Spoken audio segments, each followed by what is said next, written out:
team, j'espère que vous allez bien, que vous avez passé une excellente journée. On se retrouve directement ce lundi pour parler Ligue des Champions avec la suite et fin des huitièmes de finale. Arsenal-Porto, Barcelone-Naples, Atlético-Inter de Milan, mais également Dortmund-PSV Eindhoven. Alors s'il y a bien un endroit où tu dois venir dès ce soir, c'est sur mon canal Telegram, car tu l'as vu la semaine passée, on a parlé score exact sur YouTube et on n'est pas passé loin de faire de grosses performances. Je pense au 2-0 pour le Paris Saint-Germain, au 2 ou 4-0 pour le Bayern Munich. Honnêtement, on n'est pas passé loin de valider des scores exacts. On a fait 6 sur 8 lors des huitièmes de finale aller, mais en tout cas, ce qui est sûr, c'est que les analyses étaient bonnes et ça s'est ressenti dans notre paris sportif avec tout simplement quasiment un full perfect, full bénéfice. Sur les huitièmes de finale retour, je te mets un petit peu en capture d'écran les gains qu'on a pu aller chercher la semaine dernière. Donc n'hésite pas à nous rejoindre. Mon canal Telegram, il est public et il est disponible directement en commentaire épinglé. On commence tout de suite avec Arsenal qui reçoit le FC Porto. Alors comme tu le vois depuis le début, il n'y a pas eu forcément de surprise. Qualification du Bayern, du PSG, de City et du Real. Pour l'instant, tout est plutôt normal, on va dire, dans ces huitièmes de finale de Ligue des Champions. Et on commence donc avec Arsenal qui reçoit le FC Porto, des Anglais qui ont été défaits 1-0 lors du match aller. Et là, on peut directement s'arrêter sur les cotes. Honnêtement, il n'y a aucun respect pour le FC Porto. 1-22 Arsenal, 6-60 le nul, 12-75 la victoire du FC Porto. On dirait que Arsenal joue tout simplement contre Sheffield ou alors Burnley à domicile en Première Ligue. Les cotes, elles me paraissent quand même assez folles car on le sait, même si Arsenal performe en 2024 avec 8 victoires de suite, lors du match aller, ils ont quand même montré de grosses difficultés contre les Portugais avec tout de même 0 tir cadré. C'est assez incroyable l'inefficacité d'Arsenal du côté de Porto il y a maintenant 3 semaines. Et pour se qualifier, il faut absolument marquer 2 buts pour Arsenal. Sinon, ça pourrait potentiellement aller en prolongation. Alors marquer 2 buts, Arsenal sait le faire. On l'a vu en championnat, Ligue des Champions, il y a eu 18 matchs à domicile. Ils l'ont fait dans 15 rencontres différentes. Mais attention, parce que le FC Porto est mieux actuellement. Depuis sa victoire contre Arsenal à l'aller, ils enchaînent les grosses performances au Portugal avec une large victoire 5-0 contre Benfica. Porto est capable de faire des coups. D'ailleurs, c'est la 3e meilleure attaque d'ailleurs, avec des déplacements quand même.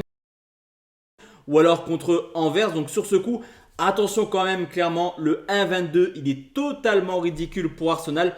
Et moi, je vais partir sur un match ouvert en vous proposant un plus de 2,5 buts côté 1,54 avec potentiellement l'une des premières surprises de ces huitièmes de finale de Ligue des Champions.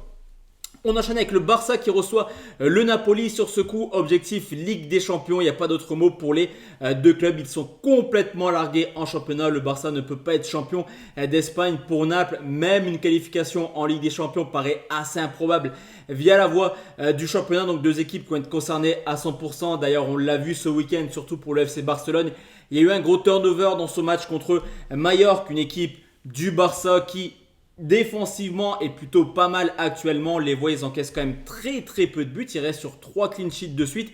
Et je pense qu'on aura potentiellement le même match que lors du match aller, c'est-à-dire une rencontre qui n'est pas forcément l'équipe la plus prolifique actuellement. C'est vrai qu'on était clairement habitué à mieux du côté de Naples. Donc pour conclure, je vois quand même une rencontre assez fermée dans le fait également que le Napoli a beaucoup de difficultés chez les Cadors sur les 4 derniers gros déplacements à la Juve, à la Roma, à la Lazio et au Milan AC.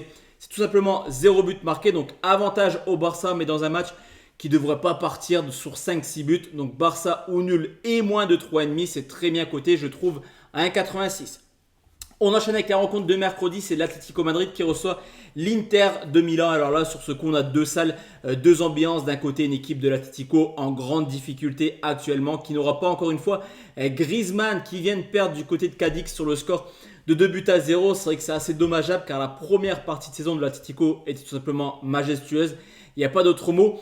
Et l'adversaire du jour, l'Inter de Milan, eux, ils sont sur un état de forme complètement démentiel. Là aussi, il n'y a clairement pas d'autre mot. À l'extérieur, ils sont invaincus depuis le début de saison. Une seule petite défaite au compteur cette année.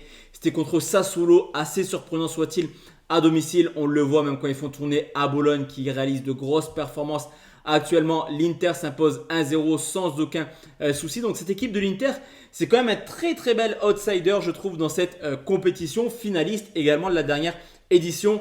Rien n'est sûr à 100% dans les paris sportifs. Je ne vais pas te l'apprendre, t'es habitué avec un peu ma stratégie.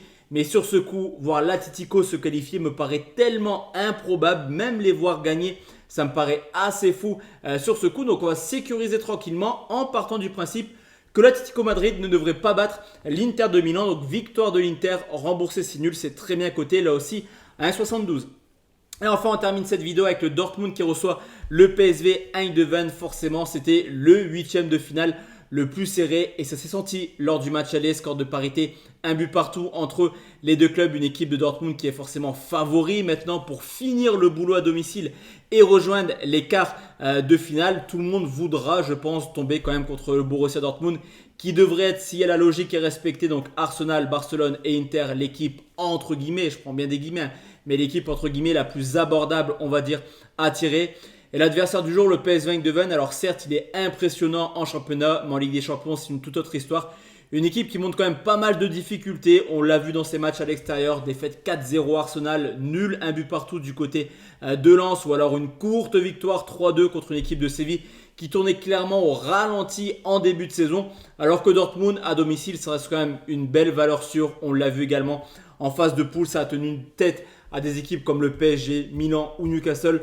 Donc pour moi, cette rencontre pourrait également être assez fermée. Le 0-0, le 1-1 à la fin du temps réglementaire, c'est une possibilité. Mais en tout cas, quoi qu'il arrive, je pense que Dortmund se qualifiera pour les quarts de finale. Ce sera donc mon dernier pronostic. Qualif de Dortmund, c'est coté à 1,61. Donc voici la team, mes 4 avis concernant les huitièmes de finale de Ligue des Champions.